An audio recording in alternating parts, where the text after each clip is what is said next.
ವಾರದ 25 ಸುದ್ದಿಯನ್ನು ಕ್ವಿಕ್ ಆಗಿ ನೋಡ್ಕೊಂಡು ಬರೋಣ ಬನ್ನಿ. ಮೈಸೂರಲ್ಲಿ ಇಂದು ಸಂಸದ ಪ್ರಜ್ವಲ್ ಮತ್ತು ಪ್ರೀತಂ ಗೌಡ ಭೇಟಿಯಾಗಲಿದ್ದಾರೆ.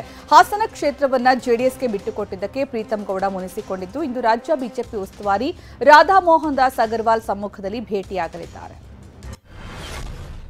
ನನ್ನ ಗಮನಕ್ಕೆ ಬಾರದೆ ಆರ್ಎಸ್ಎಸ್ ಬಗ್ಗೆ ತಿಳಿದುಕೊಳ್ಳದೆ ಮಾತನಾಡಿದ್ದೇನೆ. ಆರ್ಎಸ್ಎಸ್ ಮುಖಂಡರಲ್ಲಿ ಕ್ಷಮಿಸಿ ಅಂತ ಜೆಡಿಎಸ್ ಬಿಜೆಪಿ ಪ್ರಚಾರ ಸಭೆಯಲ್ಲಿ ಪ್ರಜ್ವಲ್ ಕ್ಷಮೆ ಕೋರಿದ್ದಾರೆ. ಹಾಸನ ಜಿಲ್ಲೆ ಸಕಲೇಶಪುರದಲ್ಲಿ ನಡೆದಿದ್ದ ಸಭೆಯಲ್ಲಿ ಮಾತನಾಡಿ ಹೋರಾಟದ ಮೂಲಕ ಮಾತಾಡ್ತಿದ್ದೆ, ಇವತ್ತು ಅರಿವಾಗಿದೆ, ಕ್ಷಮಿಸಿ ಅಂತ ಕೇಳಿದ್ದಾರೆ. ನಮ್ಮದು ಕಾಂಟ್ರಾಕ್ಟ್ ಮದುವೆ ಅಲ್ಲ ಅಂತ ನಮ್ಮ ರಾಧಾ ಮೋಹನ್ ದಾಸ್ ಜಿ ಹೇಳಿದ್ದಾರೆ. 50-60 ವರ್ಷ ಕೊಂಡೊಯ್ಯುವ ಸಂಬಂಧ ಅಂತ ಹಾಸನ ಜೆಡಿಎಸ್ ಸಂಸದ ಹೇಳಿದ್ದಾರೆ. 5 ವರ್ಷ ಸಂಸದನಾಗಿ ಕೆಲಸ ಮಾಡಿದ್ದೇನೆ, 5 ವರ್ಷ ಮಾಡಿದ ಕೆಲಸದ ಬಗ್ಗೆ ಯಾರು ಪ್ರಶ್ನಿಸಲ್ಲ ಅಂತ ಹೇಳಿದರು. ಮೋದಿ ಫೋಟೋ ಬಳಕೆಗಾಗಿ ಮಾಜಿ ಸಚಿವ ಈಶ್ವರಪ್ಪ ಈಗ ಹೈಕೋರ್ಟ್ಗೆ ಅರ್ಜಿ ಸಲ್ಲಿಸಿದ್ದಾರೆ. ಯಾಕಂದ್ರೆ ಬಿವೈ ರಾಘವೇಂದ್ರ ಕೂಡ ಕೋರ್ಟ್ ಮೊರೆ ಹೋಗುವ ಸಾಧ್ಯತೆ ಇರೋ ಕಾರಣ ಹೈಕೋರ್ಟ್ಗೆ ಈಶ್ವರಪ್ಪ ಅರ್ಜಿ ಹಾಕಿ ಮೋದಿ ಫೋಟೋ ಬಳಕೆಗೆ ಮನವಿ ಮಾಡಿದ್ದಾರೆ. ಈಶ್ವರಪ್ಪಗೆ ಕೈ ಮುಗಿದು ಕೇಳಿಕೊಳ್ಳುತ್ತೇನೆ, ಪಕ್ಷಕ್ಕೆ ಸಹಕಾರ ನೀಡಬೇಕು ಅಂತ ಶಿವಮೊಗ್ಗದಲ್ಲಿ ಬಿಜೆಪಿ ರಾಜ್ಯಾಧ್ಯಕ್ಷ ಬಿವೈ ವಿಜೇಂದ್ರ ಮನವಿ ಮಾಡಿದ್ದಾರೆ. ಏನಾದರೂ ನೋವಾಗಿದ್ರೆ ಪಕ್ಷದ ಹಿತದೃಷ್ಟಿಯಿಂದ ಮರೆತು ಕೈ ಜೋಡಿಸಬೇಕು, ಸಹಕಾರ ಬೆಂಬಲ ನೀಡಿ ರಾಘವೇಂದ್ರರನ್ನ ಗೆಲ್ಲಿಸಬೇಕು ಅಂತ ಹೇಳಿದರು.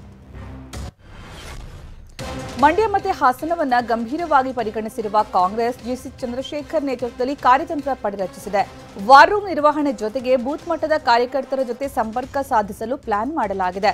ಈ ಮೂಲಕ ಗೌಡ್ರ ಕುಟುಂಬಕ್ಕೆ ಟಕ್ಕರ್ ಕೊಡೋದಕ್ಕೆ ಪ್ಲಾನ್ ಮಾಡಲಾಗಿದೆ. ಮಂಡ್ಯ ಲೋಕಸಭಾ ಗೆಲ್ಲೋದಕ್ಕೆ ಕುಮಾರಸ್ವಾಮಿ ಆಪರೇಷನ್ ಹಸ್ತ ಮಾಡೋದಕ್ಕೆ ಪ್ಲಾನ್ ಮಾಡಿದ್ದಾರೆ. ಕಾಂಗ್ರೆಸ್ನಿಂದ ಪ್ರಮುಖ ಮುಖಂಡರನ್ನ ಸೆಳೆಯೋದಕ್ಕೆ ಕಸರತ್ತು ನಡೆದಿದೆ. ಜೊತೆಗೆ ಮಂಡ್ಯದಲ್ಲಿ 4 ದಿನ ನಿರಂತರ ಪ್ರಚಾರಕ್ಕೆ ಎಚ್ಡಿಕೆ ನಿರ್ಧಾರ ಮಾಡಿದ್ದಾರೆ. ಕೋಲಾರ ಕಾಂಗ್ರೆಸ್ನಲ್ಲಿ ಬಂಡಾಯದ ಬೆಂಕಿ ಆರ್ತಾ ಇಲ್ಲ. ಒಲ್ಲದ ಮನಸ್ಸಿನಿಂದ ಗೌತಮ್ ನಾಮಪತ್ರ ಸಲ್ಲಿಕೆಗೆ ಬಂದಿದ್ದ ಮುನಿಯಪ್ಪ ಕೋಲಾರ ಅಭ್ಯರ್ಥಿ ಸೋಲು ಗೆಲುವು ನನಗೆ ಸಂಬಂಧವಿಲ್ಲ ಅಂದಿದ್ದಾರೆ. ಗೌತಮ್ಗೆ ರಮೇಶ್ ಕುಮಾರ್ ಮುನಿಯಪ್ಪ ಬಣ ಕಿತ್ತಾಟ ಬಿಸಿ ತುಪ್ಪವಾಗಿ ಪರಿಣಮಿಸಿದೆ. ಸಿಎಂ ಸಂಧಾನ ನಡೆಸಿದ್ರೂ ಕೊಪ್ಪಳ ಜಿಲ್ಲೆ ಗಂಗಾವತಿಯಲ್ಲಿ ಬಣ ಕಿತ್ತಾಟ ಮುಂದುವರೆದಿದೆ. ಮಾಜಿ ಸಚಿವ ಇಕ್ಬಾಲ್ ಅನ್ಸಾರಿ ವಿರುದ್ಧದ ಪಡೆ ನಾಳೆ ಸಭೆ ಕರೆದಿದೆ. ಆದರೆ ಈ ಸಭೆಗೆ ಯಾರೂ ಹೋಗಬೇಡಿ ಅಂತ ಇಕ್ಬಾಲ್ ಹೇಳಿದ್ದಾರೆ. ಅದು ಕಾಂಗ್ರೆಸ್ ಪಕ್ಷದ ಪ್ರಚಾರ ಸಭೆಯಲ್ಲ, ಬದಲಾಗಿ ಕೆಆರ್ಪಿಪಿ ಪಕ್ಷದ ಪ್ರಚಾರ ಸಭೆ ಅಂತ ಕಿಡಿಕಾರಿದ್ದಾರೆ. ಇಂದು ಬೆಂಗಳೂರು ವ್ಯಾಪ್ತಿಯ 3 ಕ್ಷೇತ್ರಗಳಲ್ಲಿ ಸಿಎಂ ಪ್ರಚಾರ ನಡೆಸಲಿದ್ದಾರೆ. ಮಧ್ಯಾಹ್ನ 1ಕ್ಕೆ ಮಲ್ಲೇಶ್ವರಂನಿಂದ ರೋಡ್ ಶೋ ಆರಂಭವಾಗಲಿದೆ. ಬಳಿಕ ದಾಸರಹಳ್ಳಿ, ಬೊಮ್ಮನಹಳ್ಳಿ, ಮಹಾಲಕ್ಷ್ಮಿ ಲೇಔಟ್, ಬ್ಯಾಟರಾಯನಪುರ, ಪದ್ಮನಾಭನಗರ ಕ್ಷೇತ್ರದಲ್ಲಿ ಸಿಎಂ ಮತಯಾಚಿಸಲಿದ್ದಾರೆ. ನಾಳೆ Jayanagar, Chickpet, BTM layout, Rajajinagar, CV Ramanagar, Gandhinagar ಕ್ಷೇತ್ರಗಳಲ್ಲಿ ಸಿಎಂ ಪ್ರಚಾರ ನಡೆಸಲಿದ್ದಾರೆ. ಸಭೆ ಮತ್ತು ರೋಡ್ ಶೋ ಮೂಲಕ ಮತಯಾಚಿಸಲಿರುವ ಸಿಎಂ ಸಿದ್ದರಾಮಯ್ಯಗೆ ಡಿಸಿಎಂ ಡಿಕೆ ಶಿವಕುಮಾರ್ ಕೂಡ ಸಾಥ್ ನೀಡಲಿದ್ದಾರೆ. ಬೆಂಗಳೂರು ಪ್ರಚಾರ ಸಭೆ ಬಳಿಕ ಸಿಎಂ ಮತ್ತೆ ಮೈಸೂರು ಪ್ರವಾಸ ಕೈಗೊಳ್ಳಲಿದ್ದಾರೆ. ಏಪ್ರಿಲ್ 11, 12, 13ರಂದು ಸಿಎಂ ಮೈಸೂರು, ಚಾಮರಾಜನಗರ ಪ್ರವಾಸ ಕೈಗೊಳ್ಳಲಿದ್ದಾರೆ. ಚುನಾವಣೆ ಘೋಷಣೆ ಬಳಿಕ 7 ದಿನ ಮೈಸೂರು ಭಾಗದಲ್ಲೇ ಇದ್ದ ಸಿಎಂ ಇದೀಗ ಮತ್ತೊಮ್ಮೆ ಮೈಸೂರು ಪ್ರವಾಸ ಕೈಗೊಂಡಿದ್ದಾರೆ. ಹಾವೇರಿ ಜಿಲ್ಲೆ ರಾಣೆಬೆನ್ನೂರಿನ ಎಂಜಿ ರಸ್ತೆಯಲ್ಲಿರುವ ಗೋದಾಮಿನಲ್ಲಿ ಅಕ್ರಮವಾಗಿ ದಾಸ್ತಾನು ಮಾಡಿಟ್ಟಿದ್ದ 528 ಕುಕ್ಕರ್ಗಳು, 316 ಫ್ಯಾನ್ಗಳು, 126 ಮಿಕ್ಸಿ ಹಾಗೂ 8 ಗ್ಯಾಸ್ ಸ್ಟವ್ಗಳನ್ನು ವಶಕ್ಕೆ ಪಡೆಯಲಾಗಿದೆ. ಸುರೇಶ್ ಕುಮಾರ್ ದೇವಸಾಯ ಎಂಬುವರಿಗೆ ಸೇರಿದಂತಹ ಗೋದಾಮಿನಲ್ಲಿ 5.5 ಲಕ್ಷ ಮೌಲ್ಯದ ವಸ್ತುಗಳು ಪತ್ತೆಯಾಗಿವೆ. ತೆರೆದ ಕೊಳವೆ ಬಾವಿಯಲ್ಲಿ ಸಿಲುಕಿ ಬದುಕುಳಿದಿದ್ದ 2 ವರ್ಷದ ಸಾತ್ವಿಕ್ನನ್ನು ನಿನ್ನೆ ಆಸ್ಪತ್ರೆಯಿಂದ ಡಿಸ್ಚಾರ್ಜ್ ಮಾಡಲಾಯಿತು. ವಿಜಯಪುರ ಜಿಲ್ಲಾಸ್ಪತ್ರೆಯಲ್ಲಿ ಕೇಕ್ ಕತ್ತರಿಸುವ ಮೂಲಕ ಬೀಳ್ಕೊಡಲಾಯಿತು. ಇತ್ತ ಸಾತ್ವಿಕ್ನ ತವರೂರಾದ ಲಚಾಣ ಗ್ರಾಮದಲ್ಲಿ ಆರತಿ ಬೆಳಗಿ ಪಟಾಕಿ ಸಿಡಿಸಿ ಸ್ವಾಗತಿಸಲಾಯಿತು.